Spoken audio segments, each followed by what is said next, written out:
I'm gonna try not to get emotional about it all because when you're going through it, it almost seems impossible, including my hearing loss.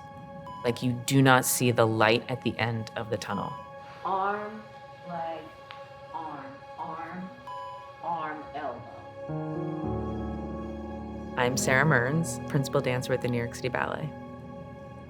Oh gosh, my first memories of dance. Our studios had wood floors. We had chalk drawn on the floor of where we were supposed to stand. Hours and hours a day in the dance studio.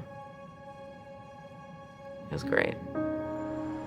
I showed up in New York when I was 12 years old. That was it. Like, that was the goal, to be on that stage. It never came easy to me. I was always in the bottom of the class. That always pushed me to be like, okay, what can I do to somehow get up to the level of those girls? Nothing else existed in my life. I mean, it still doesn't, let's be honest. Hi, good morning. How are you? Good. How many shows are coming up for you? Well, we have Nutcracker. The beast has started. The Nutcracker audiences are different. Sometimes I just stand there and watch the little kids in their outfits dancing around. I remember being in their shoes at one point, and I would stand there and be like, whoa, that's the Sugar Plum Fairy. My second year in the company, basically, they were like, we'll see if she sinks or swims. I sort of had a bout of like, I don't know if I can do these roles that they're asking me to do. Like, they're so hard. I think I'd pushed myself to this level of perfectionism that's like impossible. I was always known as a very musical dancer. I study the music that I dance to. I go and listen to it at the Philharmonic or Carnegie Hall because without that music, I can't do what I do. I realized I couldn't hear anybody. I literally was missing everybody talking around me. Even just like me taking them out like that, like How are you hearing? how I what's go the back to my other world that I was in for like 10 years. I was missing a lot of the live orchestra that I danced to. My partners had to like signal to me what I can't hear. I was always exhausted all the time from like having conversations, talking to people, trying to hear people, trying to hear the music. It was just like, it was so draining. When you're self-conscious about being in a room with people and knowing that you're not gonna hear their conversation or you're not gonna hear the joke, you shy away from everybody and everything in your life. I was spiraling. I was completely spiraling down. I didn't want to go to the studio. I didn't want to perform. I was at the top of my game, but I was walking to work crying every day.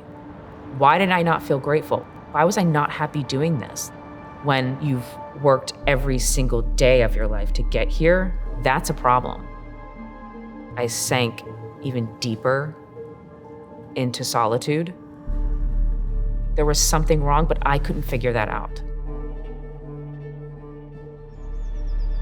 Sitting in Central Park on a bench on a Saturday morning at 10 a.m., all of a sudden I realized, wait, nobody else is gonna do this for me. I have to pick up the phone and ask for help. I went and got my hearing checked.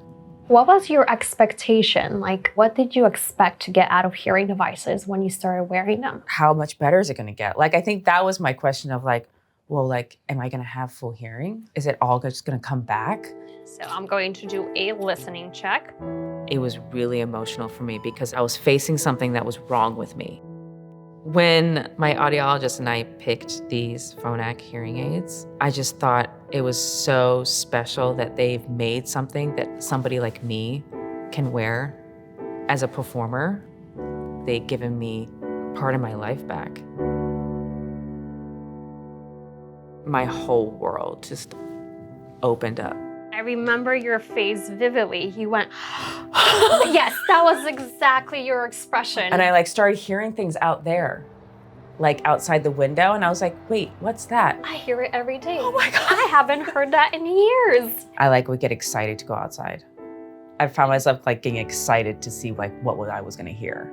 This dark cloud just completely lifted. The whole world is like psychedelic colors in a way. It's like everything is bright and beautiful. I started tearing up on stage because I finally heard every single instrument and the power of it.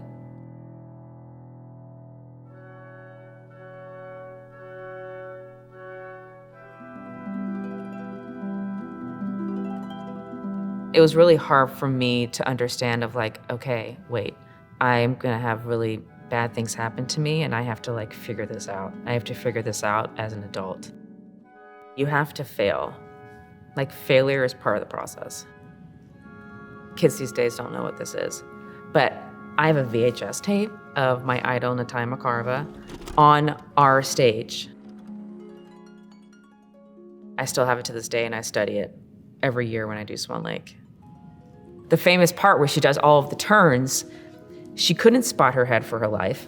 And she finished with a single. You see her run into the wing and you see her from being this majestic thing and she runs just like, she like completely drops everything. And I'm just like, wow, she's actually human.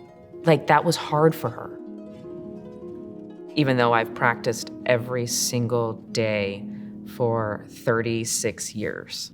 I have to give myself space and patience that things are gonna go wrong.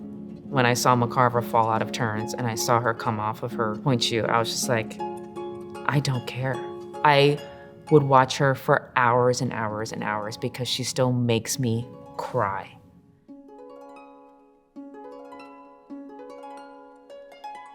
When I started talking about my hearing loss, I was starting to get all these messages from people. These are just people that, you know, were like, oh my gosh, I've had hearing loss for so many years, but I've just been so scared to do something about it. I've been so shy. Recently, I had a mother come up to me in public.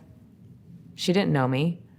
She came up to me and she said, I just want to thank you for what you've done because now my son feels like he can have a career. There was a ballet where I'd always gotten the counts wrong, always wrong. And I did the step right for the first time. The rep director came back and she's like, oh my God, you did it. And I was like, I know, I can hear everything now.